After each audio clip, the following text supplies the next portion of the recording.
कृष्णो रक्षतु मां चराचरगुरुः कृष्णं नमस्ये सदा कृष्णेनैव सुरक्षितोऽहमसकृत् कृष्णाय दत्तं मनः.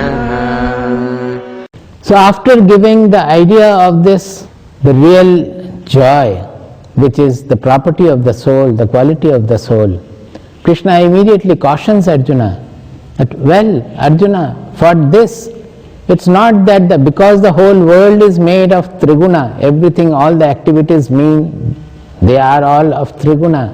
It doesn't mean that you will leave the world of interactions and go to seclusion and get dissolved in this Brahmananda or this ultimate state, this non-changing Ananda. It's not like that.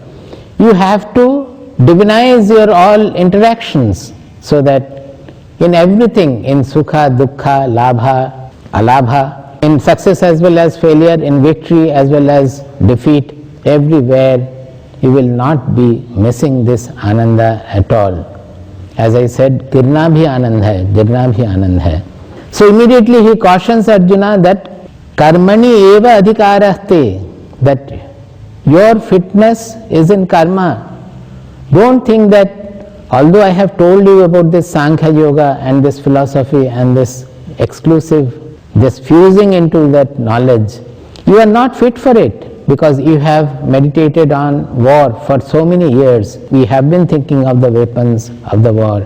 Your mind will not be able to get fixed to the meditation or to the contemplation of the soul. So, you have to remain in your active life.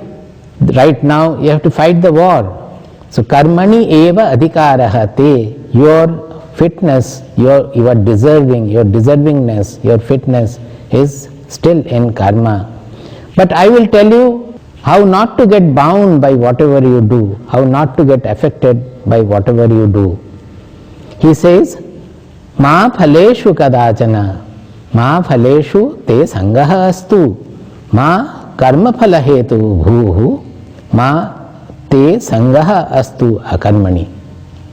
These are the three statements. Often this ma phaleshu kadachana, we have to understand it properly. If you talk about the objective result of any work, then there is no question of renouncing that result at all, because the objective result of anything will follow the action. It is governed by the external causality. You cannot change the external causality. If you build a building, the building will stand. It's not that you build the building and you don't use it. It will have its use. When you are making a building, you should think of its uses. According to that, you have to make the building.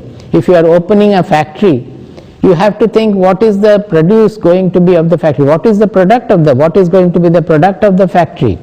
So you have to think very well, you have to discuss, you have to go to the expert people, take their advices, their opinions, and find out what is the best way of opening the factory, running the factory, and how the best product can come out. Not only that, how the product will be sold in the market, whether there is a market, whether it will be harmful to the society or will be beneficial to the society. Thinking of everything, you have to put up the factory, run the factory. So there is no question of renouncing the external result of the work at all. Here, the result which we have to take care of is the internal result. As in 18th chapter, Krishna points out that anishtam ishtam mishram cha trividham karmanah phalam. What are the three internal results of karma?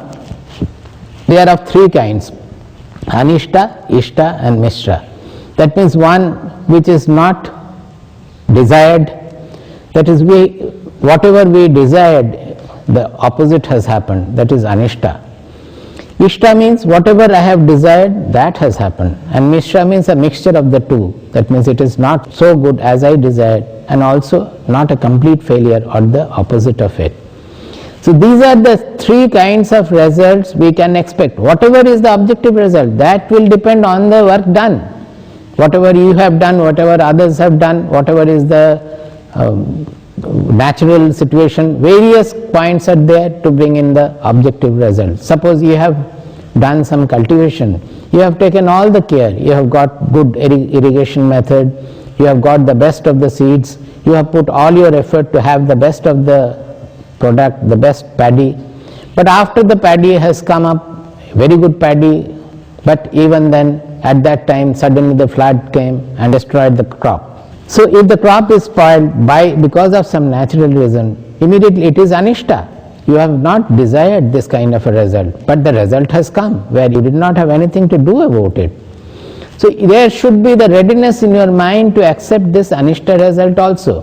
This ishta, anishta and mishra is within our mind. So we should be prepared to accept whatever happens. It does not mean that in doing the work we will not plan it well, we will not discuss it well, we will not think well or put our effort. The best of the effort to be put, the best of planning to be done, but when the result comes, that is the objective result, that might be ishta, anishta or mishra, our minds should be ready to accept any eventuality. That is what he is saying, ma phaleshu. Ma phaleshu te sangaha astu. Sangaha means clinging to the phala. Always what happens is that we are not so much devoted or completely focused on our karma, on our activity. When we are putting up a factory, we are thinking that this will produce this goods and I will have lot of profit, and with that profit I will have a good life, I will enjoy, and finally I will be happy. So we are always plugging in that ultimate last happiness with whatever we are doing. So the mind is more on, I will enjoy the fruit of the karma. That means the result will be desired and I will enjoy the result of what I have done. That the problem is there in that enjoyment, in that bhoga pravritti. It is called bhoga pravritti. That whatever we are doing throughout the day in life, always our mind is on that I will become happy. There comes the main problem. Have you seen anybody becoming happy by doing something forever? They may become happy for a few seconds or a few minutes or a few days, and again he is disturbed. So the ultimate happiness does not come out of the fulfillment of the desire. This we have discussed earlier also. It is when the desire is fulfilled, the desire gets eliminated and the mind becomes calm and we get the happiness. We should not think that the happiness will come after I have done the work. If we do the work without clinging to this last happiness which I am desiring or expecting from the work, then our mind will be calm, our mind will be focused on the work will be best done, and that itself will produce the joy. Every moment, every step will be joyous during our work. So he says, ma karma phala hetuhu bhuhu. Don't become the karma phala hetu. The cause for your action or your living is not that ultimate phala of your happiness. Don't link your work to that happiness.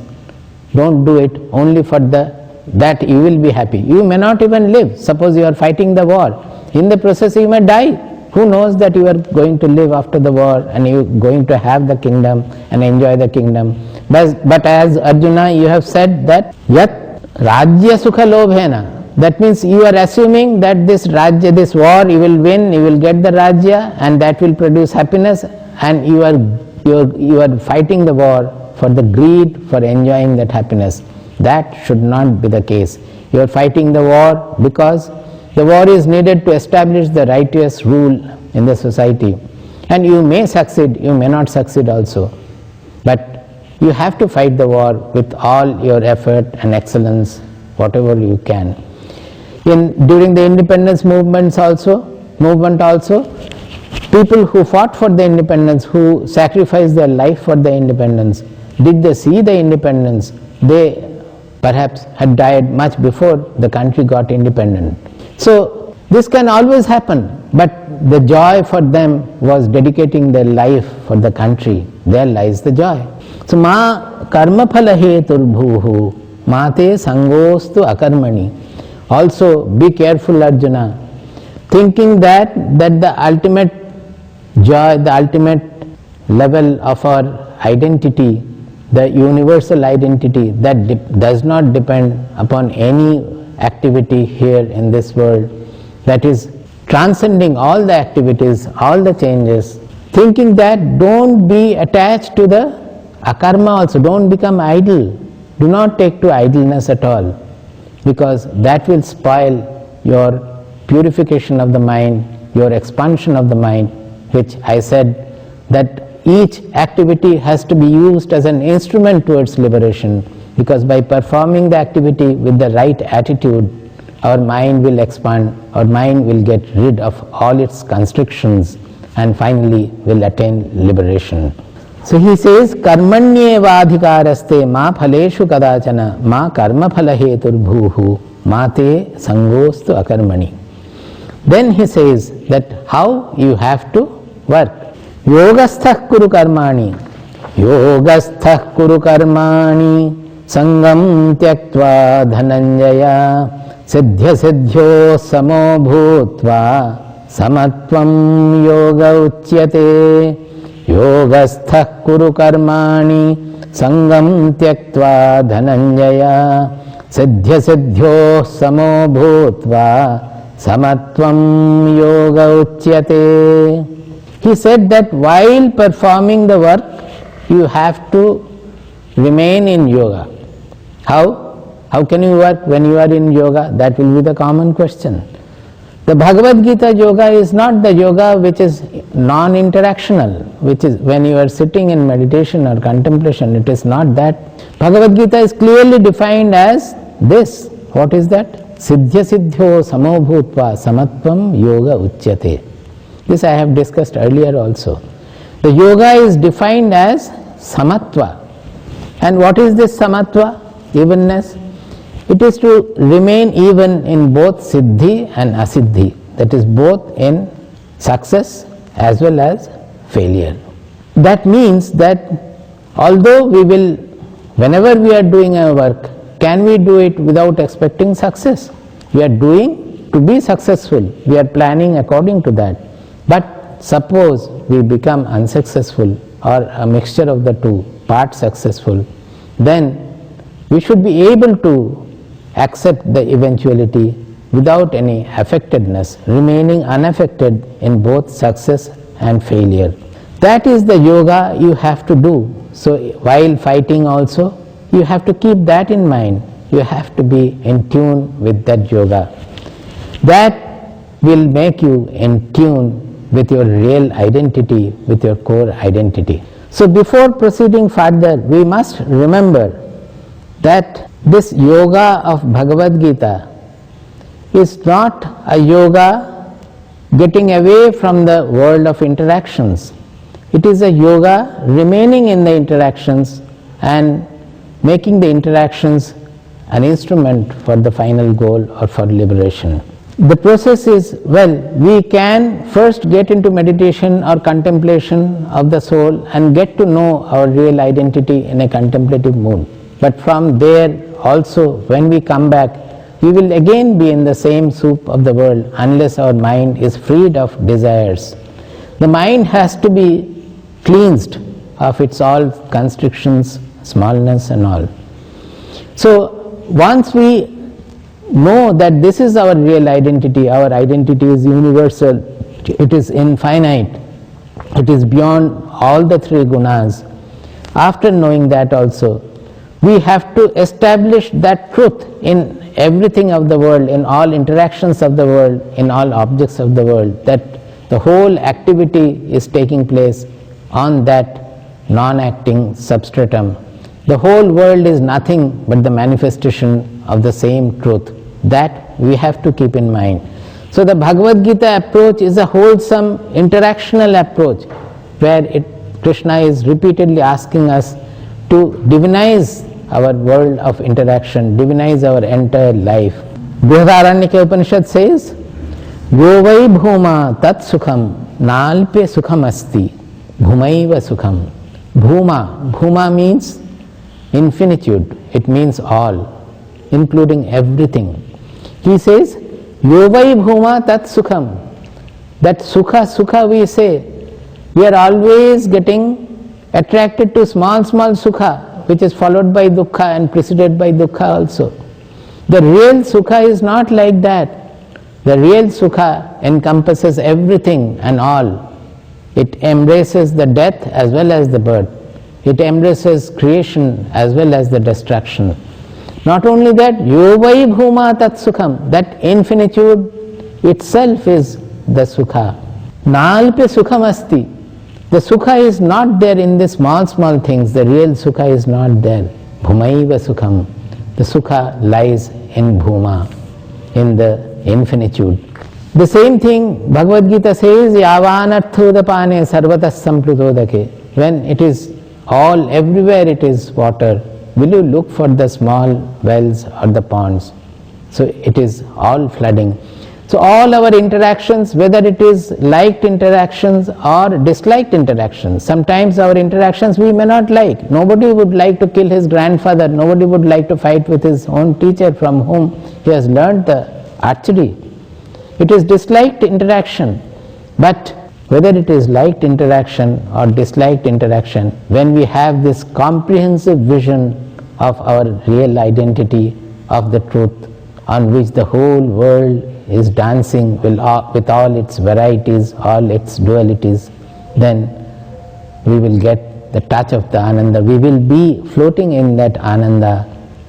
Now you will find that Arjuna has, whatever he was in the first chapter, he was an egoistic person quoting dharma and adharma to Sri Krishna and saying that we are going to commit a sin, a great sin.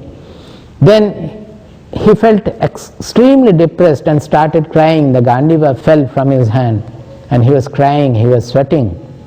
Krishna had to inspire him, first by chiding, by kind admonishing, and then by telling him about the truth of our real identity, about our soul, the immortality of the soul. Now when this gospel was given, by the touch of Krishna's realization, Arjuna also got inspired. That is how we find that suddenly that Arjuna got transformed into a seeker. He is asking, Sthita prajnasya ka bhasha samadhisthasya keshava. He is asking a very deep spiritual question. What is he asking? Sthita prajnasya ka bhasha samadhisthasya keshava sthitadhi kim prabhasheta kim asita brajeta kim sthita prajnasya ka bhasha samadhisthasya keshava sthitadhi kim prabhasheta kim asita brajeta kim. There are two questions here. One is samadhisthasya sthita prajnasya ka bhasha. O Keshava, O Krishna, samadhisthasya sthita prajnasya ka bhasha. When a person is in samadhi, he is in the lap of the soul. The whole world is not existing for him. He has merged in his own real identity. But what is the definition of such a person? He is sitting in samadhi. So we will not know what is his real state inside. So Krishna, please tell me, what is the internal state of that person who is sitting in samadhi? Ka bhasha means, what is the definition of a person who is sitting in samadhi? Then what happens? When the person is coming out of the samadhi, he must be having, with his knowledge of the truth, he will become a sthitadhihi. His buddhi will get stabilized in the knowledge of the truth. He is not in samadhi, but he is interactive in the world. So how such a stable-minded person will interact in the world? Sthitadhi kim prabhasheta. How does he speak? Kim asita. How does he sit? Vrajeta kim. How does he move around? This is a figurative expression. It means all the interactive life.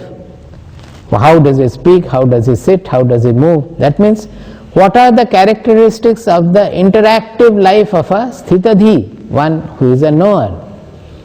So we find that how Arjuna has been taken to an elevated level of the intelligence. We are talking, Krishna spoke to him about the knowledge of the soul. It is a knowledge. But immediately Arjuna has become very practical. He is asking, well, it is a knowledge I understand, but this knowledge is had by a human being.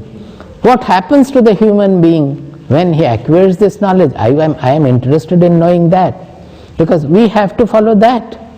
What happens to the person when he knows? So these two are one is the non-interactive state of the knower, another is the interactive state of the knower, which completes the whole life of the knower. The question about how a knower is to be known, how a knower behaves, how to know that. In the first two verses, Krishna replies these two aspects of the question. He says, Prajahati yada kaman sarvan partha manogatan atmanyevatmana tushtaha sthita prajnastadotyate. Prajahati yada kaman sarvan partha manogatan atmanyevatmana tushtaha sthita prajnastadotyate. He says that the samadhisthasya sthita prajnasya ka bhasha, that he is explaining in this, that when leaving all the desires of the mind, sarvan kaman manogatan prajahati, when leaving all the desires from the mind, a person sits atmani eva atmana tushtaha, because at that time he is not interacting with external world, with any of the objects of the external world. There is no thought in his mind also that he is thinking of something and becoming happy or becoming satisfied by thinking of some future or past at all. There is no thought in his mind at all. There is no external world or internal world in him. Atmani eva atmana tushtaha.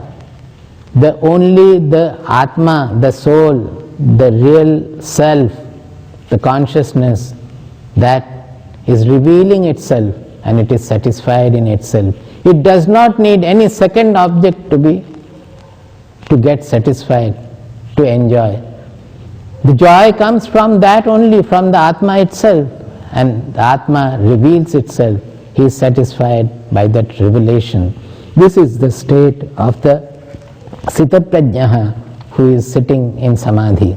And the second verse tells about the interactive state of the knower. Dukkheshu anudvignamanaha sukheshu vigatasprihaha vitaraga bhayakrodhaha sthitadhir muniruchyate. Dukkheshu anudvignamanaha sukheshu vigatasprihaha vitaraga bhayakrodhaha sthitadhir muniruchyate. A Sthitadhi Muni, he is called a Sthitadhi Muni, who Dukkheshu Anudvignamanaha. In Dukkha, he is not anxious, he is not affected, he is Anudvigna. Udvignata means anxious, agitation, affected. So Dukkheshu Anudvignamanaha, he is not agitated in Dukkha, affected in Dukkha. Sukheshu Vigatasprihaha. Even in Sukha also he is not particularly clinging to Sukha. When Sukha comes, he accepts it. When Dukkha comes, he equally embraces Dukkha also. While in Dukkha, he is not looking for Sukha, that when shall I have the Sukha, when shall I have the Sukha. In Sukha also, he is not getting fearful about the Dukkha which may come anytime. Now here the question is, he is not like a stone who does not have Dukkha or Sukha. He is saying, Dukkheshu anudvignamanaha, Sukheshu vigatasprihaha. That means he has Dukkha, he has Sukha. In Dukkha, in Sukha means there is Dukkha, there is Sukha. We often think that knower should not have any Dukkha or Sukha. It is absolutely wrong. A knower can have much more of Dukkha than other people can bear. He can have 100 times, 1,000 times of more Dukkha, because he does not get affected in the Dukkha. As the Lord of the world has all the Dukkhas of the world he is bearing, like that the knower also can bear all the Dukkhas. As Yoga Vasishtha says, a real knower is a mighty performer, is a mighty enjoyer, and is a mighty sufferer also. He is a Mahakarta and Mahabhokta. Bhokta means of two kinds. Sukha as well as dukkha, both are bhoga. So he can bear much more than other people can, because of his depth, because of his vastness of his mind, because of the vastness of his personality. But he is Vita Raga Bhaya Krodha. See the expression, one is Dukkheshu Anudvigna Manaha. That means dukkha is there. In the dukkha he is not getting affected. And in the sukha also he is not clinging. Both are there, but he is not clinging or avoiding anything. Here it is Vita Raga Bhaya Krodha. That means he does not have raga, he does not have bhaya, he does not have krodha. These three he does not have. Not that he does not have sukha and dukkha. Be very clear about it. He does not have raga, as I explained a little before, that raga means a partial vision of the world. It means color, a colored vision. He sees the world as it is. He sees himself also as he is. His vision is not colored by the me and mine, by the likes and dislikes. So he does not have raga, he does not have bhaya, he does not have fear, because fear can be of what kind? One is fear of losing what I like and fear of facing what I dislike. These are the two kinds of fear. He has gone beyond likes and dislikes. So he does not have any fear. He can even embrace death when it comes happily. He will not be fearful of death at all. Death and destruction will not scare him at all. It is said that the jnani is ready to see the whole world getting pulverized. Even if the sea gets dried in his front, he will not be surprised. Anything can happen to the world. He is not going to get affected by that. So he does not have raga, he does not have bhaya, and he does not have krodha. Krodha means, later on Bhagavad Gita will say, krodha comes from kama. When the desire is hindered, our desire is not fulfilled, and we don't know what to do about it, how to fulfill the desire, then we become angry. The krodha comes, krodha dawns. So a person who does not have desire, where is the question of krodha for him?